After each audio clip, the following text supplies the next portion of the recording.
Today we are auditing Square's YouTube channel. I am going to be looking deep into their YouTube channel, see what's working and what needs to be improved. I'm Marlon Doll and I run Vireo Video. We are the leading YouTube marketing agency for brands. So one thing they could be doing is actually driving people to that link with end screens. And so instead of having someone having to type that can actually be tracked and could be a UTM tracking to know, okay, this specific video actually generated some traffic or leads. In terms of score, out of 10, I am going to give this.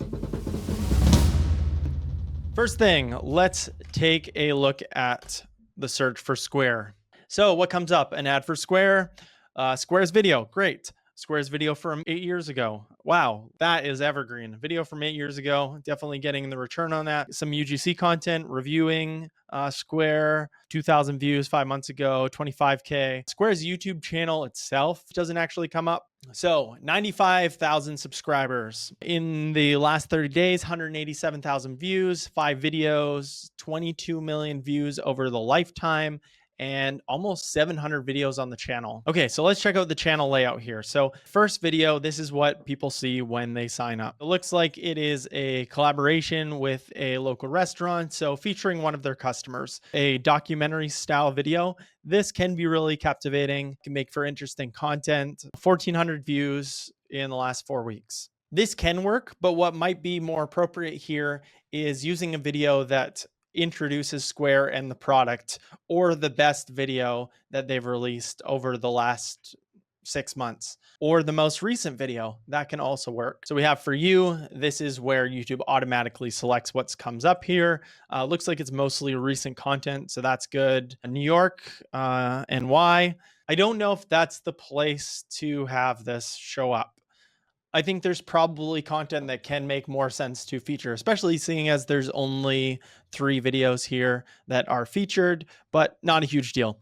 How Square works, tutorials, tips, tricks, and more. So this is a series of playlists. So I don't know how much of these are getting clicked, but it's a playlist basically of playlists. Only in Dearborn. I like that there's a description here that's helpful. Mostly videos from 2 years ago, so that's fine, but there might be more recent content that might make more sense to feature here. Only in Austin, only in Albuquerque. Okay, so definitely very location-specific series. I think this content has great potential to do well for these local areas, but being that YouTube is a global platform, it might be more of a challenge to garner a wider viewership if you're not as interested in Albuquerque or Denver. But we'll dive into the content, see what the comments are, how people engage. My City, Los Angeles, featuring Roy Choi. So lots of documentary style content. So surprisingly, what's not featured is the how to use Squarespace, the Squarespace tutorials. So it's mostly for nurturing, storytelling, and not a lot that's featured, at least, of how to use the product aside from these playlists. But I think there's probably these playlists could be broken out here as well. Okay, let's look at their videos overall. Okay, most recent video, 6 days ago, 242 views, 39 seconds. It's tough to make a 39-second long form video work. I've spoken to world-renowned business leaders for a decade. This is The Way Up, presented by Square. Cool. So building on the storytelling videos of their customers who use Square, I'm assuming, has a description of what it is and will I be in it? Okay. They are using tags for these videos. And when they launch this, they can add a card here and potentially could run some ads to this, potentially remarketing to existing audiences or try a new audience of potential buyers to this specific video and then get people to watch the rest of the videos organically or as earned views. Okay, so more stories from customers, it looks like, but less of a documentary style and more of a webinar style. 126 views 2 weeks ago. So not great. Let's Talk Business, where Square business owners share their stories, the biggest lessons they learned, and their plans for the future. But someone who does watch is a potential customer, and that can mean a lot of potential value. That one potential customer of those 126 views so far could outweigh the cost to produce this video. That's why even when brands don't have, tens of thousands, hundreds of thousands of views, it's all right because a potential customer is worth way more than a potential viewer from a $5 CPM. So a couple comments. People like it, like the topic. It is new, so this video has a lot more potential to grow. Okay, now let's see these. So there are specific videos on how to do stuff. Check out with Square point of sale. Here's a bit of an outlier: onboard new team members with Square. So this is where these video lengths make sense, these short form videos of how to do something. These videos do all kind of blend together. Now, these videos are very much, I want to figure out how to do something, I search it, and you see the text. I think there's an opportunity to make these more visually interesting and stand out from one another, because right now they kind of all blend together and you have to read each one to know it's the right video for you.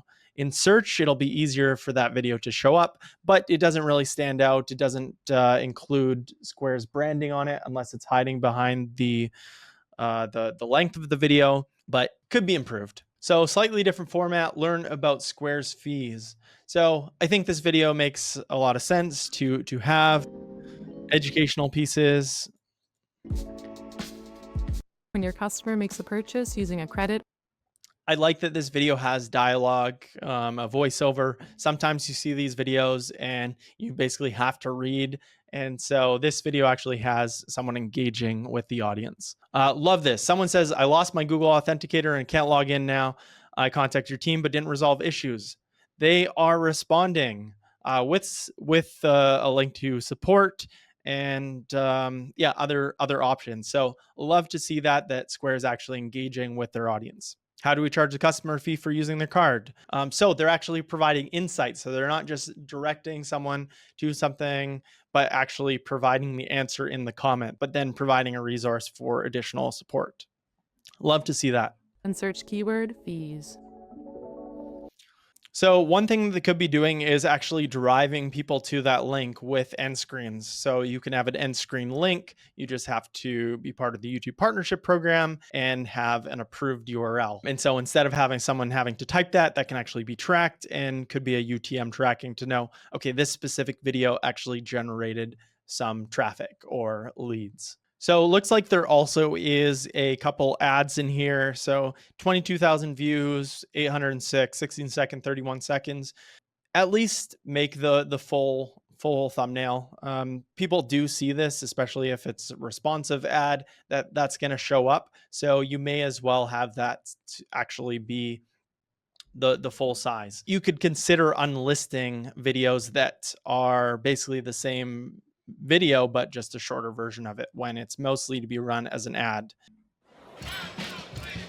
This is Square for restaurants. This is a big, tasty point of sale combo with an extra side of service. Built for fast-paced, growing, need to streamline my whole operation yesterday restaurants. Cool. So this ad, I love that it's focused on a specific target ICP, a specific demographic, which is restaurants. So more stories of specific customers, how they use Square. So there's quite a lot of these. They don't garner huge viewership. That is okay, but there might be ways to make these more visually engaging. Right now, the thumbnail doesn't really cut it. Like the text can sometimes blend into the background of the video.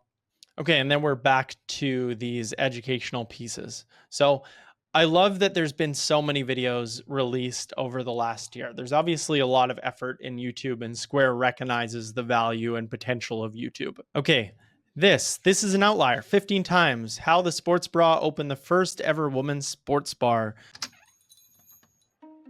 Can you imagine if we were 7 years old and our parents brought us to a place like the sports bra? What that would have I think this meant is a to great us. video, and I think it worked because it's captivating packaging and captivating title.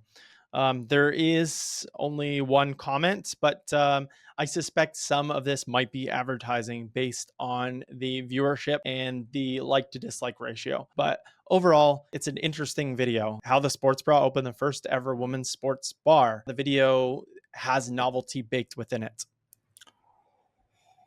So in terms of their videos, I think they have a pretty strong content strategy, a lot of things going really well. I think there could be a couple more series, but we'll dive into that later. So let's check out their shorts. So I'm surprised their shorts don't get more viewership, but again, a lot of testimonial content, so it doesn't make for huge virality unless the story is really interesting. What is interesting is that their most recent video is a short, and it looks like it could be organic engagement, how to accept offline payments on your Square. And again, Square is responding. I often don't see that with brands, but it's more likely to get people to engage. So love to see that. So there might be lessons in what are the most popular shorts here. So Happy Organics making beeswax candles. So again, featuring local business.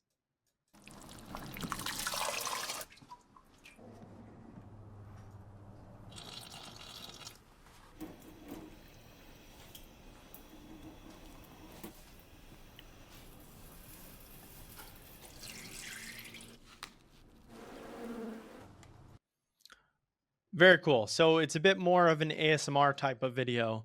And looks like it is all organic based on the like to view ratio and a nice little feature of Square at the end. Okay, let's see what their most popular videos are.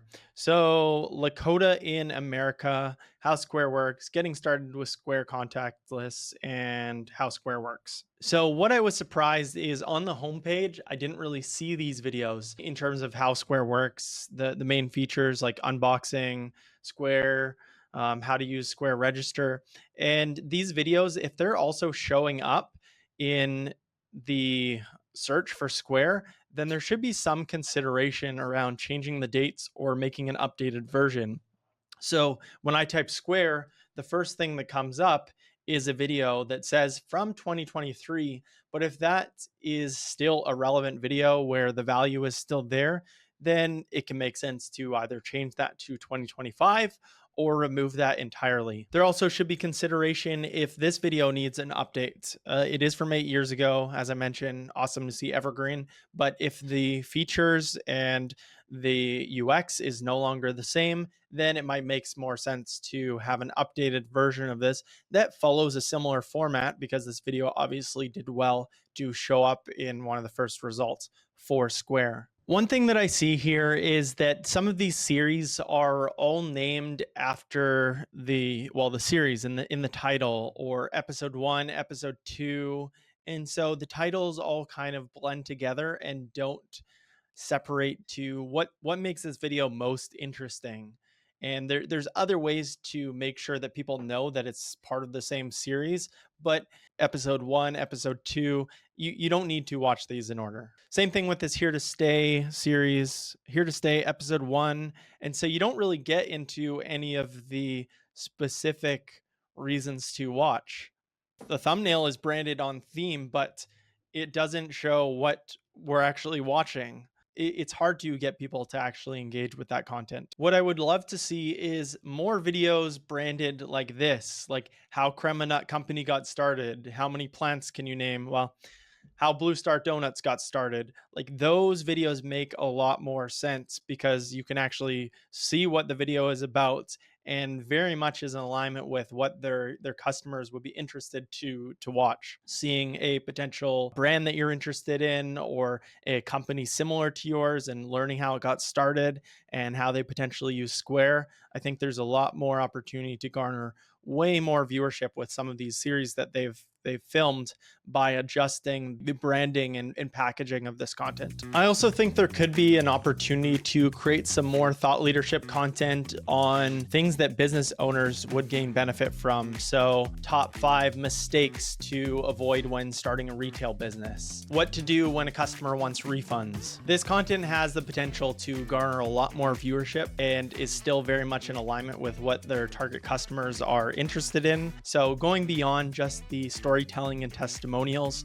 and the how to use Square, but providing value within hear specific educational insights that their target customers might be interested in watching, and then how Square fits into that. And just being able to provide value also creates that relationship with their potential customers. There also could be potential to create industry specific videos that are also educational, like mistakes that restaurant owners use when setting up a POS system. More videos that their customers might actually be searching for, and Square could be that authority that shows up for those content pieces. In terms of score, out of 10, I am going to give this an 8 out of 10. So they're doing so many things well, but a couple things that could take them to the next level, including improving that packaging and testing out a couple other content pieces. But yeah, love to see them engaging with people in the comments. And yeah, if you got value from this video, doing a whole series of these of looking at brands, what's working on their YouTube channels, and trying to provide as much value as I can. So check out those. If you want me to audit your brand or think there's a brand I should audit, send me an email or drop a comment down below. Thanks.